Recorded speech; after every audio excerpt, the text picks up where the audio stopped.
Live mula sa TV5 Media Center Reliance. Kasama ang buong puwersa ng News 5. Ito ang 28th KBP Golden Dove Awards at 13th Makatao Awards Best TV Newscast. Frontline Pilipinas. Mga nakadroga umano, lalaking sumuot at naipit sa imburnal. Ayan na! Oh, wag kang gagalaw, wag kang galaw. Eto pang isa, tumulay sa kable ng kuryente na para bang siya si Spider-Man. Bahay na ginawang imbakan ng mga iligal na paputok, nasunog at sumabog. Dalawang patay habang nasa 10 ang sugatan.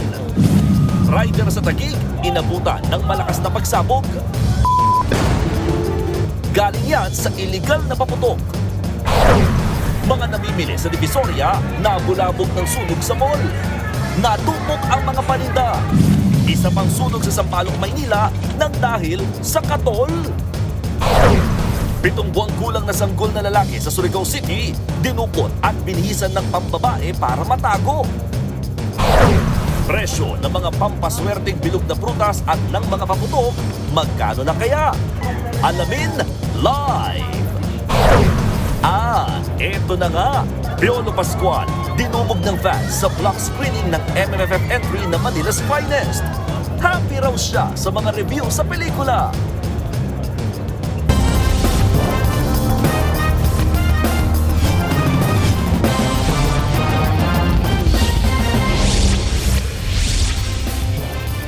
Yan po ang live na kuha sa rehabilitasyon sa EDSA sa mga oras na ito. Bumper to bumper ang mga sasakyan dyan sa bahagi ng Pasay City.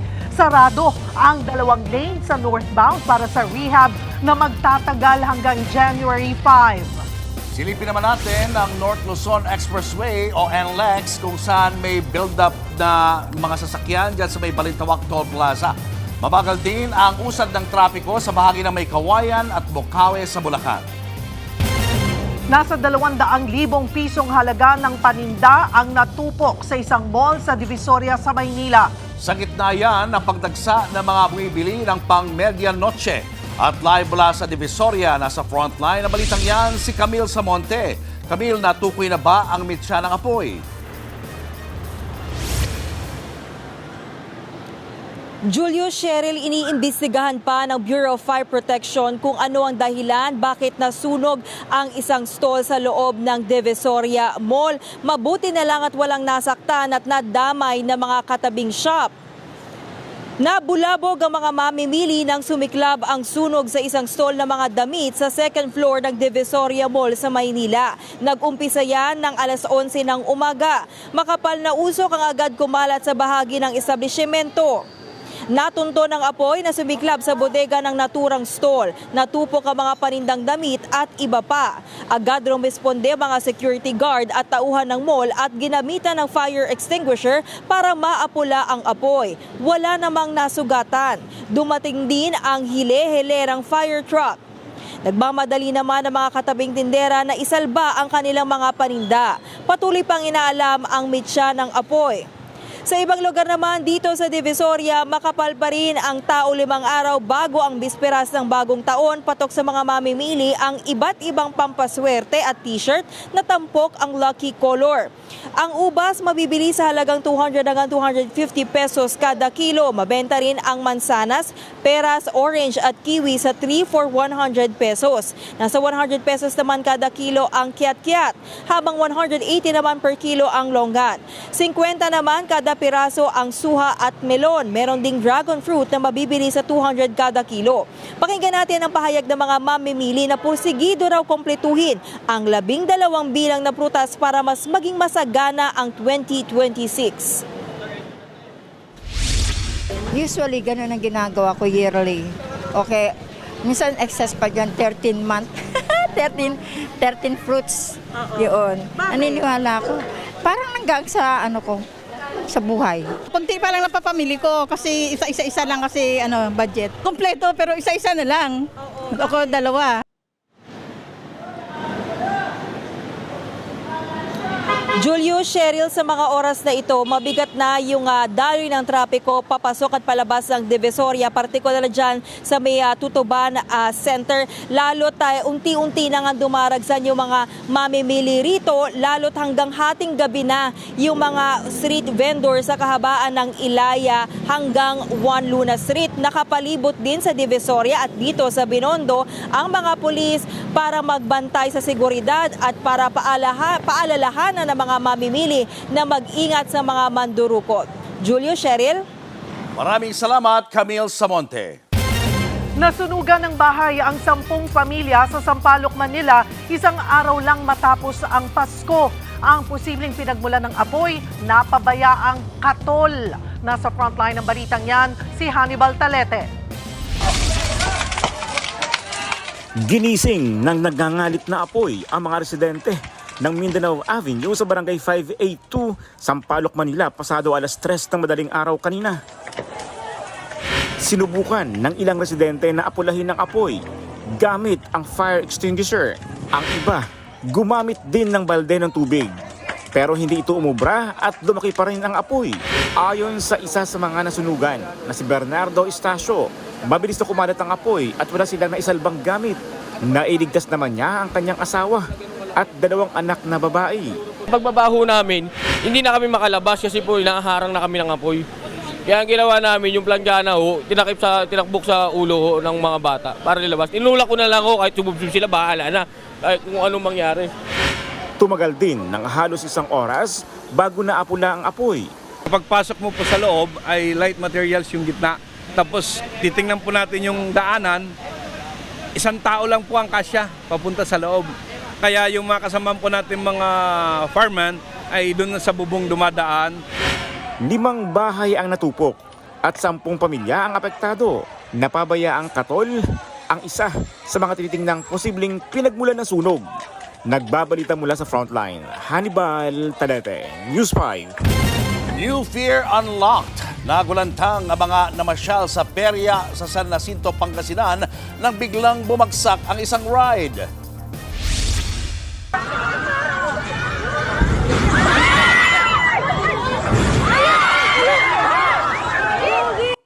Umaandar ang ride na Viking nang bigla itong madiskaril. Sugatan ang 12 sakay nito. Maayos na ngayon ang kanilang lagay.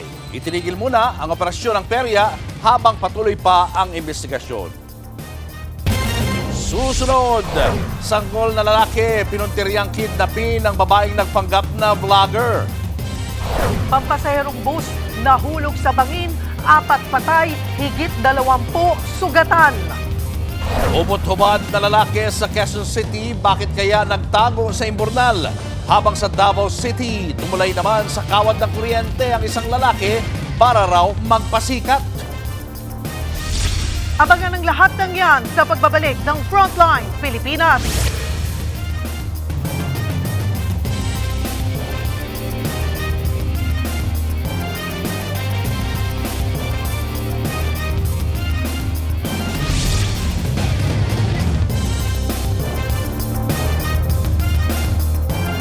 Mga kapatid, Julius Babaw po, nasa Middle East o saan mang dako ka ng mundo, manatiling may alam at may pakialam sa mga mainit na balita dito sa ating bansa. Simulan po natin ang bawat araw sa tuloy-tuloy na balitaan sa Frontline. Mag-follow at mag-subscribe sa social media pages ng News 5.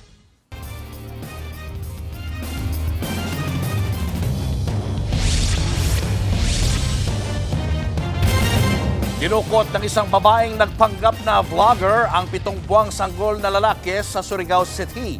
Binihisan pa ng suspect ng damit pambabae ang sanggol sa tangkang tuluyan itong dalhin sa Siargao. Nasa frontline ng balitang yan si Gary De Leon. Kasama ang mga pulis, hinanap ng babaeng yan ang kanyang anak na 7 buwang gulang na lalaki sa Surigao City. Ayon sa pulisya, nagkunwaring tutulong ang suspect si alias Nita, 17 anyos na ina ng sanggol. Nagpakilalang vlogger si Nita at nag-alok na bumili ng laruan at damit para sa sanggol. Nagpunta pa raw sila sa isang mall, pinakain ng mag-ina at inalok pang bila ng damit ang nanay. Pero habang namimili ng damit, nag-volunteer ang suspect na kargahin ng sanggol hanggang sa tuluyan na silang nawala. Agad-agad nagpasaklolo ang nanay. Pinalockdown ko ang buong Surigao City, yung mga neighboring police station. Pinakanda ko ng check. Sa huli natunto ng sospek sa pantalan, nakabihis ng pambabayan sanggol at napagpalit na rin ng damit ang sospek. Plano pa umano nitong dali ng bata sa Siargao sa kadahilan ng According na din doon sa statement ng suspect na na-pressure siya doon sa kalibin niya. Siguro iiwanan siya pag hindi sila magkaroon ng bata. pero nabawi ang sanggol at naibalik sa kanyang ina habang naaklong na ang sospek at mahaharap sa kasong kidnapping of minor. Nagbabalita mula sa Frontline, Gary De Leon, News 5. Nawawala ang isang pari ng simbahan sa Abuyog, Leyte. Ayon sa Archdiocese ng Bayan ng Palo, December 23, huling nakita si Father Edwin Kutz Kaintoy sa bus terminal sa Tacloban City. Kahapon nang may mag-post sa Facebook na natagpuan na ang pari. Pero ayon sa pulis, hindi ito totoo. Sa official Facebook page ng Leyte Police Provincial Office, lamang daw sila maglalabas ng impormasyon. Sa ngayon, patuloy ang paghahanap sa pari. Showbiz, eto na nga! Mga kapatid, eto na nga ang mga umaarangkadang showbiz balita ngayong Biyernes.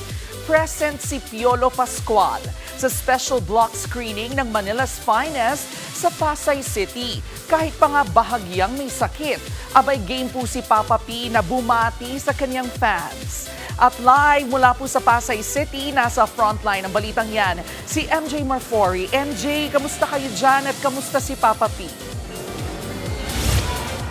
Jervy, dagsana nga ng mga moviegoers kung nasan tayo ngayon sa Mall of Asia Arena. Kahit day 2 na ng Metro Manila Film Festival at ang isa sa nagpasaya sa kanila nang sorpresahin sila ni Homer Magtibay, Piolo Pascual sa Cinema 6 kanina dito nga sa MOA.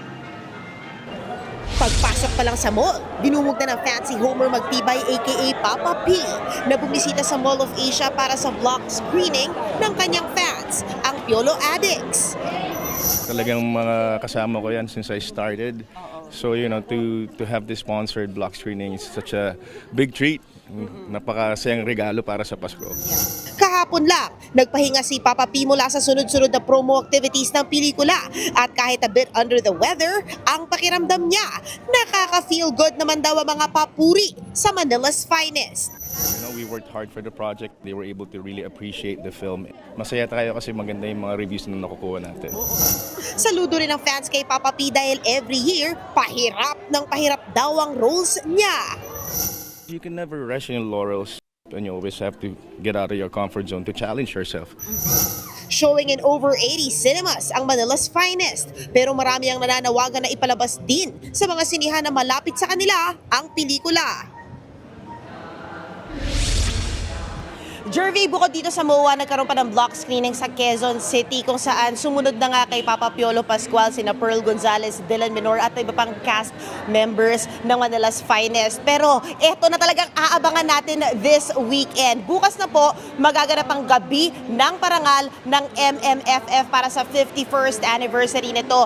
At mga kapatid, magkakaroon po ng 8 p.m. live telecast sa TV5 Facebook page at 9:15 p.m. po mapapanood nyo sa Free TV ang delayed telecast ng Gabi ng Parangal. Syempre, sa TV5, magkakaalaman na sino mag-uuwi o maghahakot ng mga awards sa MMFF. Yan muna ang latest. Jervy! Naku, abangan po natin ang Gabi ng Parangal bukas. Isa po ako sa mga hosts niyan. Maraming salamat, MJ Marfori.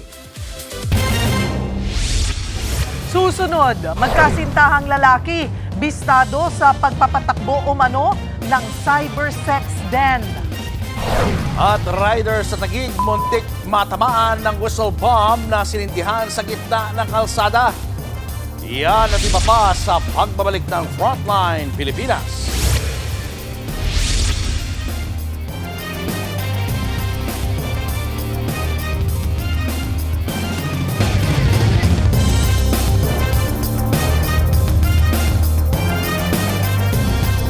Mga kapatid, Julius Babaw po.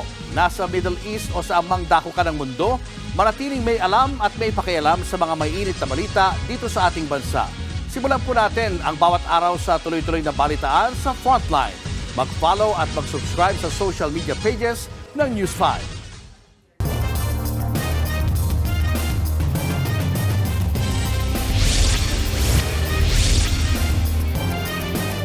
Arestado ang magkasintahang lalaki na nasa likod ng operasyon ng umano'y cybersex den sa Calawag, Quezon. Kada segundo raw ang binabayaran ng mga parokyanong dayuhan para sa malalaswang video. Nasa frontline ng balitang yan, si Brian Castillo.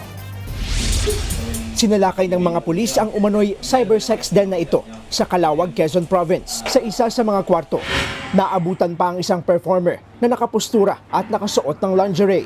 Kumpleto sa lighting, habang nakaset up ang computer at camera na nakatutok sa kama. Dito raw umano ginagawa ang video ng kalaswaan na ibinibenta online. 4 na buwan ding nagmanman ang PNP Anti-Cybercrime Group sa lugar bago ang operasyon.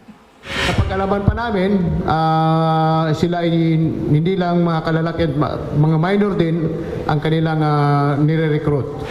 Arestado ang magkasintahang lalaki na nagsisilbi umanong handler ng mga performer sa ilang pornographic websites. Parehong mga dating talent din daw sa online kalaswaan. Ang dalawang sospek umalis sa kanilang dating pinagtatrabahuhan para magsimula ng sariling operasyon. Hindi sila satisfied sa kanilang pasahod, nagkaroon din sila ng sariling online sex den para sa kanilang paghahanap buhay. 4 na performer sa cybersex den ang na-rescue ng pulisya. Hindi naman naabutan ng ilang minor de edad na na-recruit din dito. Malaki raw ang pwedeng kitain sa bawat live show dahil dolyar ang ibinabayad kada segundo ng kanilang mga parokyano. Per seconds ang bayad sa kanila, token. So pag malaki, pag maraming nag-avail ng site, ng porn site online, so mas malaki ang kita nila. According sa ating research, ay sa mga foreigner, kasi nakaano ito sa mas malawak na porn site. Sinusubukan pa namin kunin ang panig ng magkasintahang sospek. Mahaharap sila sa reklamong paglabag sa Expanded Anti-Trafficking in Persons Act na may kaugnayan sa Cybercrime Prevention Act. Nagbabalita mula sa frontline. Brian Castillo, News 5. Patay ang 4 na pasahero matapos mahulog sa bangin ang sinasakyang bus sa Del Gallego, Camarines Sur. Nakabaliktad na ang bus ng datnan ng otoridad sa higit 30 talampakang lalim na bangin. 23 ang sugatan kabilang ang bus driver. Dinala sila sa ospital. Inalam naman ang pagkakilanlan ng mga namatay. Galing daw Cubao ang bus at biyaheng Sorsogon. Pagdating sa bayan ng Daet sa Camarines Norte, nakipag-relyebo ang driver. Pero ang pumalit, mabilis daw magpatakbo. Sa inisyal na investigasyon, posibleng nakatulog o nagkaroon ng medical emergency ang bus driver. Maglalabas ng show cause order ang LTO sa bus company. Susunod, 2 patay matapos sumabog at masunog ang bahay na ginawang imbakan ng ilegal na paputok. Rider inabutan ng malakas na pagsabog mula sa iligal na paputok sa kalsada. Lalaking nakadroga umano pumasok sa imburnal at na-trap. Sakit sa ulo siyang ni-rescue. At Independent Commission for Infrastructure, paano na ngayong nag-iisa na lang ang commissioner? Tutok lang mga kapatid, magbabalik pa ang Frontline Pilipinas.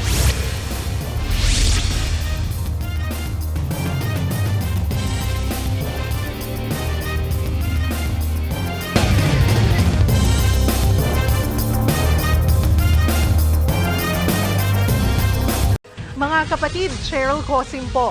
Nasa Estados Unidos, Canada o saan mang dako ka ng mundo, manatiling may alam at may pakialam sa mga mainit na balita dito sa ating bansa.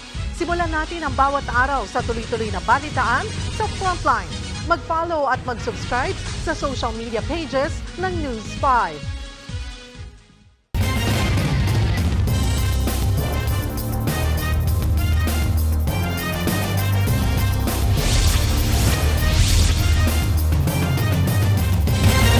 Nabulabog ng malakas na pagsabog ang Pasko ng ilang residente sa Dagupan, Pangasinan.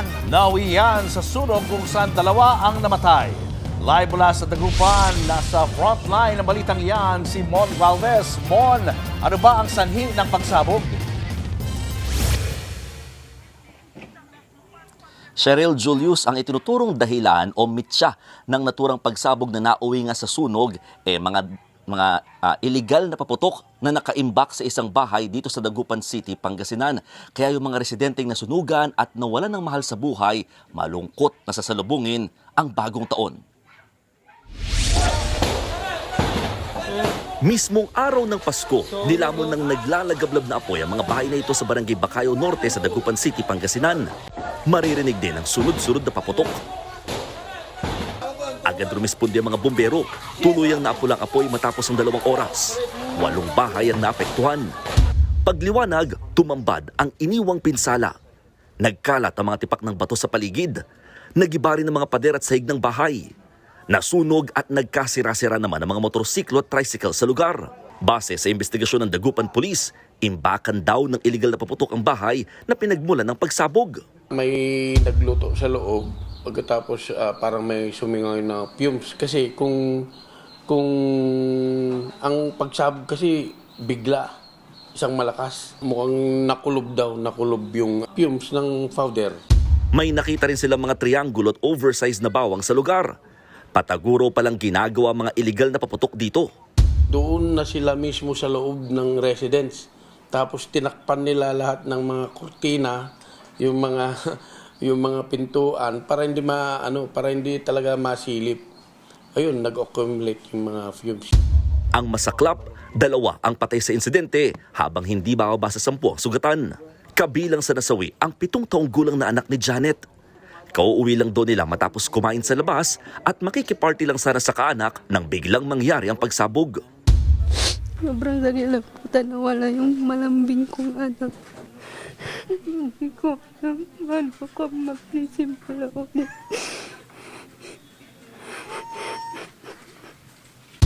May mga sugat din sa brasong mismong nanay ng biktima habang critical pa sa ospital ang bunso niyang anak. Sa eskinitang ito tumatawid lamang ang pamilya ni Janet nang mangyari ang pagsabog. Katabing-katabi lang yan ng bahay na pinagmulan din ng sunog. Ang problema, tumabo ng ilang tipak ng bato at nakaharang na motorsiklo kaya natrap din dito ang ilang biktima. Kwento ng ilang residente, masaya pa raw silang nagpa-party sa kalye bago mangyari ang insidente. Biglang sabog, may mapar, ganyan, basta mga 2 o 3 beses yun, tapos biglang lumakas yung apoy. Maharap sa patong-patong na reklamo may-ari ng sangkot na bahay. Bukod sa paglabag sa Republic Act 7183 o illegal na pag-iimbak ng paputok, may asunto rin siyang reckless imprudence resulting in multiple homicide, physical injuries, and damage to properties. Cheryl Julius, nakatakdang iburol din dito sa may kalye yung nasawing bata. Samantala, sabi naman ng Dagupan City Police, hindi rin itong unang insidente na may sumabog at nangyaring ang sunog mula sa mga illegal na paputok dito sa kanilang lungsod. Yan ay nung Nobyembre lamang ngayong taon at nung isa pa ay 2023. Kaya nga pakiusap nila sa mga residente o sa publiko ipagbigay alam sa mga pulis sakaling may malaman na mga gumagawa at nag-iimbak pa rin ng mga illegal na paputok dito sa lugar para hindi na maulit ang malagim na insidente. Cheryl Julius. Maraming salamat, Mon Gualvez. Muntik masabugan ng paputok na Bin Laden na ang isang rider sa Taguig. Ang nagsindi ng illegal na paputok, traffic enforcer pala. Nasa frontline ng balitang yan, si Gio Robles. Isang malakas na sipol ang umaligaw-ngaw matapos sindihan ang iligal na paputok na Bin Laden sa gitna ng kalsada hating gabi ng Pasko sa Barangay Hagonoy sa Taguig. Ilang segundo pa, umilaw na ang paputok nang biglang may napadaan na motorsiklo.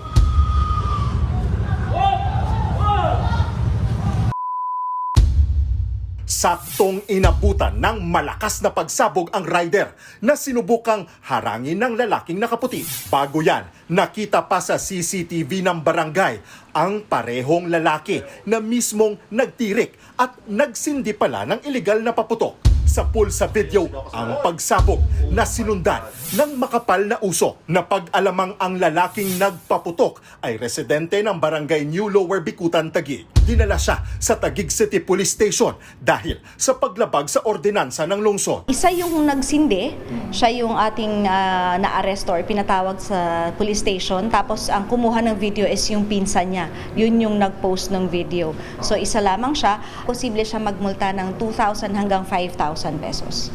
Posible ring makulong ang lalaki na napag-alamang traffic enforcer din pala ng Taguig Traffic Management Office. Nagsorry ang enforcer. Sinubukan nating kunin ang kanyang panig at ng pamunuan ng TMO. Pero wala pa silang tugon. Sinikap namang hanapin ng mga pulis ang rider na tumaan sa viral video. Chinek natin yung mga CCTV, nakalampas naman siya, parang nausukan lang at nag-monitor din tayo, nakipag-coordinate sa mga kalapit na mga ospital at mga clinics. Wala naman nagpunta doon na nagpapagamot or mga napinsala man lang.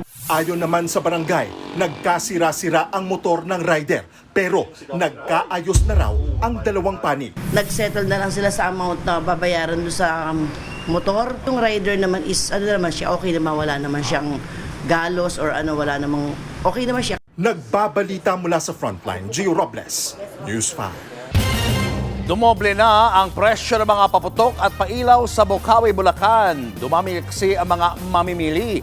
Live mula sa Bocaue, Bulacan, nasa Frontline na balitang yan si Rainiel Pawid. Rainiel, magkano ba ngayon ang bentahan ng paputok? Julius, pumalo na nga sa 1,000 piso yung ilang mga paputok na dati 500 pesos lang. No choice nga yung ilang manufacturer at seller dito dahil mataas daw yung demand at mababa naman yung supply. Pero sa kabila niyan, marami pa rin sa ating mga kapatid ang nagtutungo rito. Gaya na lang ni Ron Nicolas na mula pa Rodriguez, Rizal. Ang budget niya 11,000 pesos para sa Quitis, Fountain at Fireworks. Pakinggan natin ang kanyang pahayag. Lagi naman tradition kapag bagong taon. Lagi kami papapatok. Para masaya. Nasa 1,200 pesos na ang per bundle ng Quitis, malayong-malayo sa 450 pesos na presyo noon. Ganyan din halos ang presyuhan ng round sawa na dati 450 hanggang 500 pesos. Doble na ang presyo ngayon na nasa 1,000 piso na.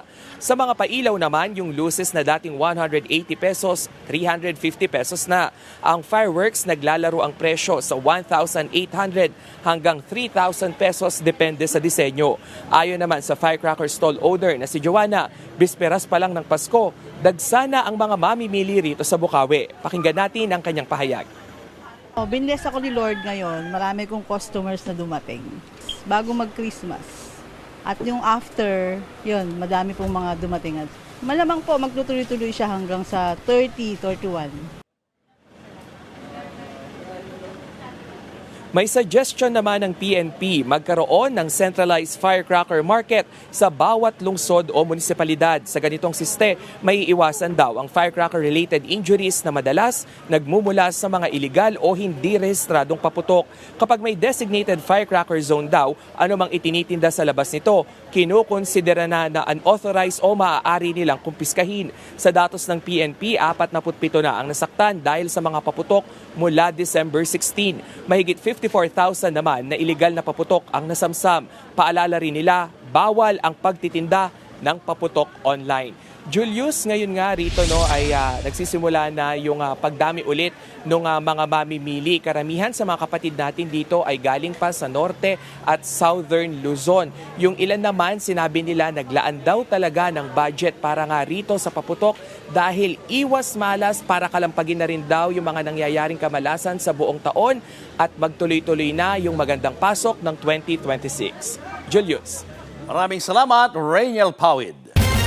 Ahirapan ang pagsagip sa isang lalaking pumasok sa Imbornal sa Quezon City. Doon siya nagtago matapos pumasok ng hubot-hubad sa isang bahay. Nasa frontline ng balitang yan, si Hannibal Talete.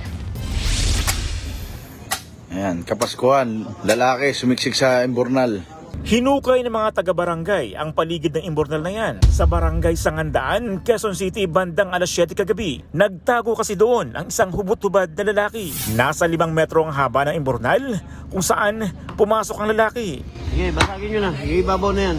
Kinailangan ding gumamit ng maso para basagin ang sementong takip ng imburnal. Doon na bumulaga ang nagtagong lalaki. Buhay pa natin dito ano? Halos hindi siya makagalaw dahil sa sikip ng imburnal. Ipinagpatuloy ng mga barangay ang pagbasag sa semento. Pahirapan ng pag-rescue dahil nag-iingat silang huwag tamaan ng lalaki. Nilagari rin ang ilang bakal makalipas ang ilang minuto. Ayan na! Oh, wag kang gagalaw, gagalaw. Unti-unti nang nakakilos ang lalaki at nakalabas ng imburnal. Agad naman siyang binalutan ng tuwalya. Ayon sa barangay, sinumbong sa kanila ang hubot-hubad na lalaki matapos pumasok sa isang bahay. Agad silang rumisponde pero nagtago sa imburnal ang lalaki. Hinihinalang gumamit siya ng iligal na droga. Matapos masagip, dinala siya sa barangay pero pinakawalan din kalaunan dahil wala raw nagsampan ng reklamo. Nagbabalita mula sa frontline. Hannibal Talete, News 5. Naperwisyo naman ang maraming residente sa kakaibang trip ng lalaking lulong umano sa droga sa Davao City. Nagala Spider-Man siya at tumulay sa mga kable ng kuryente para lang daw magpapogi. Ania sa frontline sa balita si Brel Montalvo ng News 5 Mindanao. Kanaaw, makurentihan taong kada. Hindi si Santa Claus kundi isang lalaking walang pantaas ang bumulaga sa ilang residente sa barangay Ilang sa Davao City nitong araw ng Pasko. Ang lalaki nag-ala Spider-Man pa at tumulay sa mga kable. Makurentihan ng taong kada, kanaog na, kay imong mga anak, dagulat. Paulit-ulit siyang pinakiusapan ng mga residente na bumaba na pero ayaw niyang magpaawat.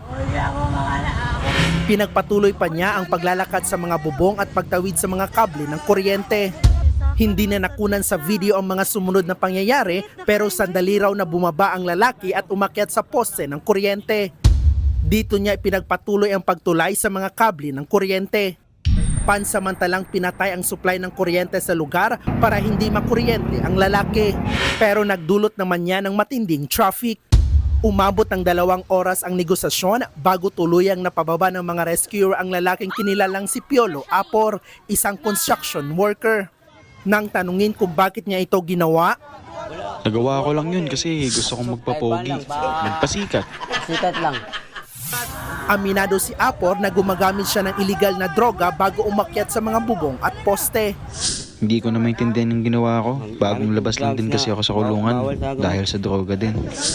Humingi naman ng paumanhin sa publiko ang lalaki sa kanyang ginawa.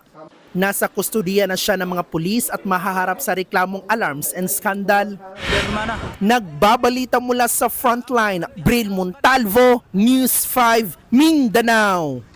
Sa ibang balita, nag-resign na bilang commissioner ng Independent Commission for Infrastructure si Rosana Fajardo.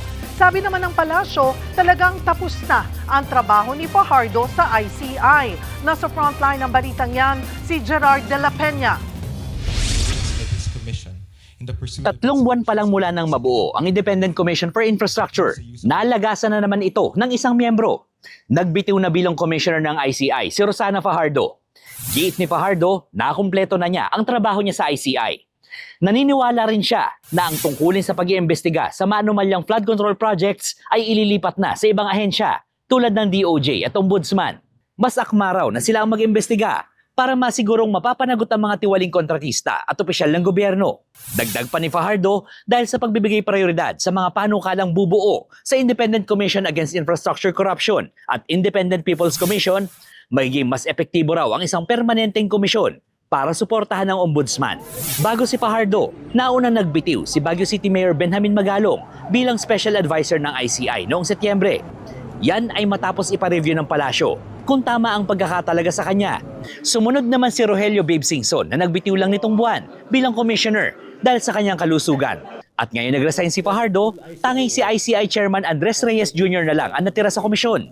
Nananatili namang Special Advisor ng ICI si dating PNP Chief Rodolfo Azurin Jr. at Executive Director si Brian Osaka.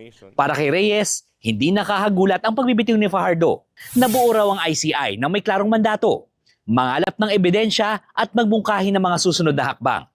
Dahil daw ginawa nila ang kanilang tungkulin, 3 kaso na ang isinampa ng ombudsman at naaresto na rin ang ilan sa mga sangkot dito, tulad ni Sara Diskaya. Sabi naman ni PCO Acting Secretary Dave Gomez, natapos na ni Fajardo ang kanyang tungkulin. Yan daw ay ang pagre-review sa money trail sa flood control projects at malaman kung saan napunta ang pondo. Pansamantala lang daw talaga ang role ni Fajardo sa ICI. Nagbabalita mula sa Frontline, Gerard de la Peña, News 5. Sa sunod-sunod na pagbibitiw ng mga opisyal ng ICI, naniniwala ang ilang mambabatas na malapit nang mabuwag ang komisyon. Nasa frontline na balitang yan si Marian Enriquez. Sa gitna ng investigasyon sa flood control scandal, isang miyembro na lang ng Independent Commission for Infrastructure ang natira. Kasunod yan ang pagbibitiw ni Rogelio Singson at Rosana Fajardo bilang mga commissioner. Tingin tuloy ng ilang mambabatas, tila naghihingalo na ang ICI. Giit ng Makabayan Block ng Kamara, wala na itong pag-asa. Bukod sa nagbitiw ang mga miyembro nito, wala raw transparency at questionable pa ang kredibilidad. Binuulang daw ito para pagmukaing seryoso si Pangulong Bongbong Marcos na imbestigahan ang katiwalian sa gobyerno. Idineklara naman ni House Senior Deputy Minority Leader Egay Erice na effectively dead na ang ICI. Ang sigurado raw may mali sa ICI dahil sa pagbibitiw ng mga miyembro nito. Tanong ni Akbayan Party List Representative Percy Sendanya, bakit imbes na ulo ng mga korap, resignations ang binibigay ng ICI?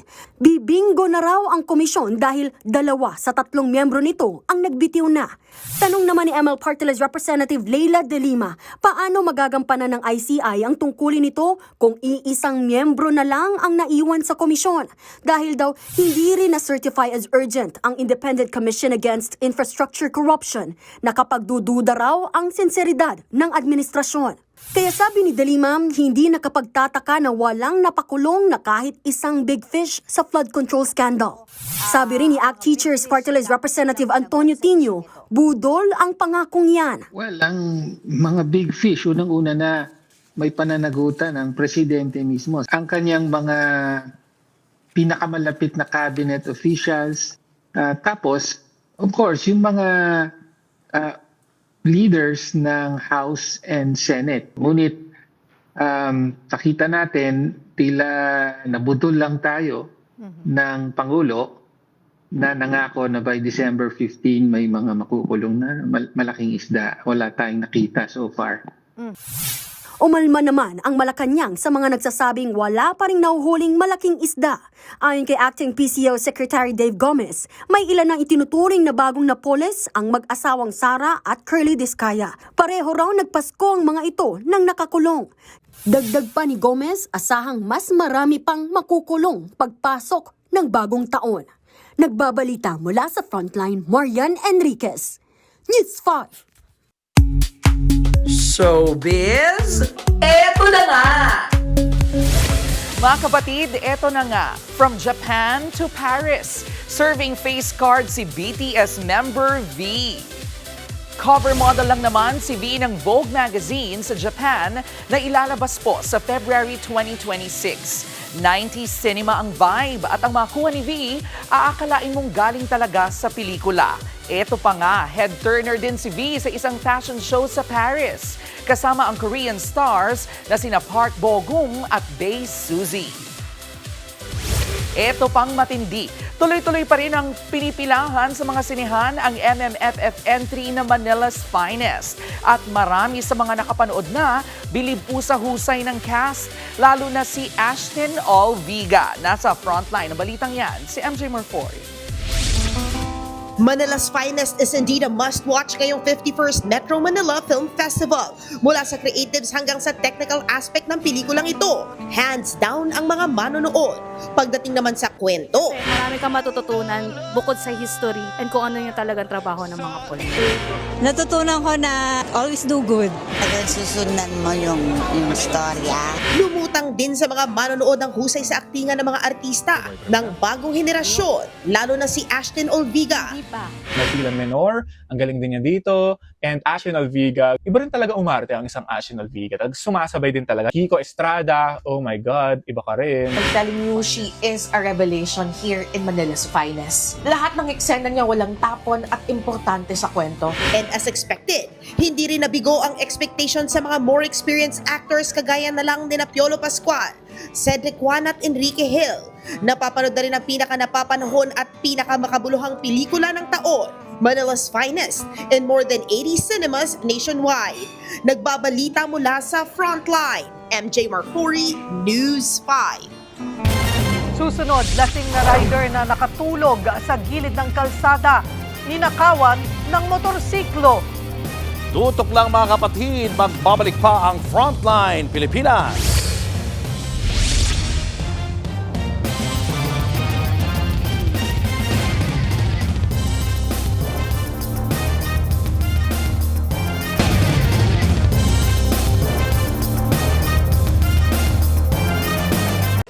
Mga kapatid, Cheryl Cosing po.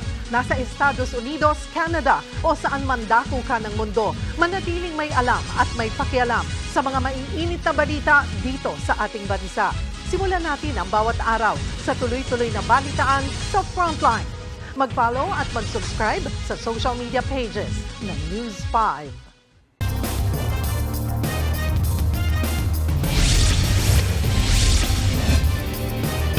Ninakawan ng motorsiklo ang isang nakatulog na lasing sa Cebu City.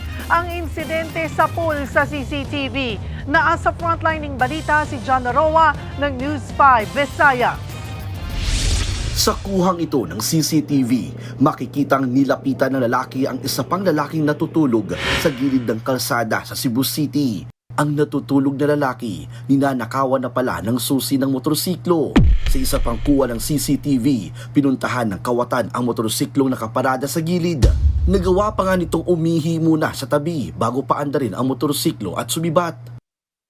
Base sa investigasyon, galing sa Christmas party ang may-ari ng motorsiklo. Sa sobrang kalasingan, napahiga na lang ang biktima sa gilid ng kalsada.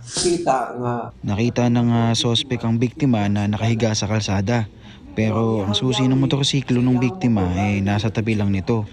Kaya sinamantala niya yung sitwasyon. Kinuha niya yung susi at agad na tumakas sakay ng motorsiklo. Sa ginawang backtracking ng mga pulis na pag-alamang isinangla ng suspect ang motorsiklo kapalit ng 7,000 pisong halaga ng shabu. Nabawi naman ang motorsiklo pero pinaghahanap pa ang suspect. At dahil hindi naman nakitaan ng illegal na droga, maharap lang sa paglabag sa anti-fencing law ang taong pinagsanglaan ng motorsiklo. Nagbabalita mula sa Frontline, John Roa, News 5, Visayas! Hindi ang bride o groom ang highlight sa isang espesyal na kasalan, kundi ang fur babies na kasamang nag-walk down the aisle. May Frontline report si Andre Felix. Hindi lang sa isa't isa nakahanap ng katuwang sa hirap at ginhawa ang magkasintahan at certified dog lovers na sina AJ at Cassie. Nariyan din ang kanilang forever babies na present sa kanilang wedding day.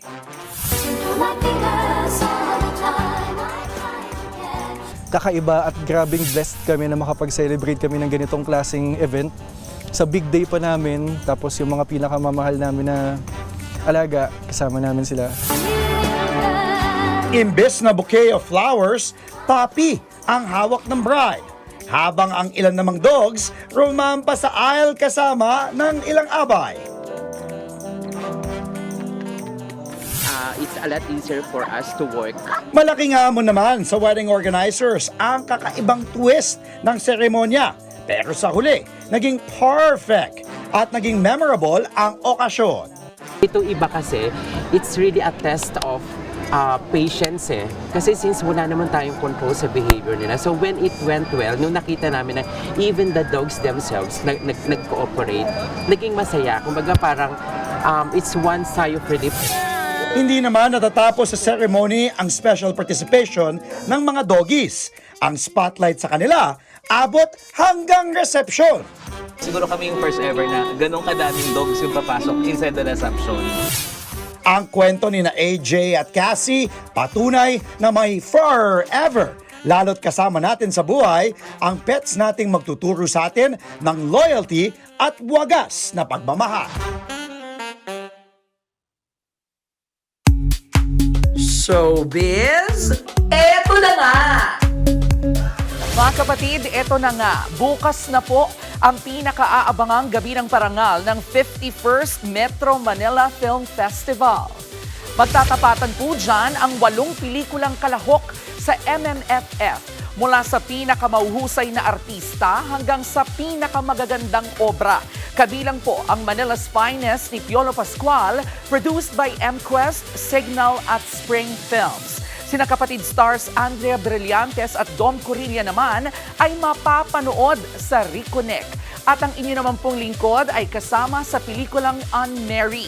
Mapapanood ang Gabi ng Parangal bukas, live sa TV5 Facebook page 8 p.m., 9:15 p.m. naman ang delayed telecast sa TV5 at Kapatid live stream. At kasama po ako sa mga host niyan. At yan nga po ang ating mga showbiz update ngayong huling Friday ng 2025. Happy weekend mga kapatid. Ako po si Jervy Wrightson. Ang best actress ba ang performance? Hindi ako, Papo. Support lang ako. Best supporting actor. Parang hindi din. Pero ang daming magagaling. Oo, At mukhang ang mahihirapan, ganda ng mga no? pelikula. Mahihirapan yung mga judge for sure. Tingnan natin kung sinong jury. Hindi pa ina-announce eh. Bukas natin malalaman. Pati nominees, hindi pa binabanggit. Hindi pa. Malay mo. Pero may mga maiinit na na sinasabi kung sino yung mga maglalaban. Yung mga forecast ng ating mga movie critics. Basta't suportahan natin ang pelikulang Pilipino. Abangan niyo ulit kami sa Lunes dito sa TV5 sa 1PH, RPTV, True TV at 105.9 True FM. Kami ang inyong mga kapatid sa Balitaan at Public Service. Walang iwanan sa Frontline Pilipinas.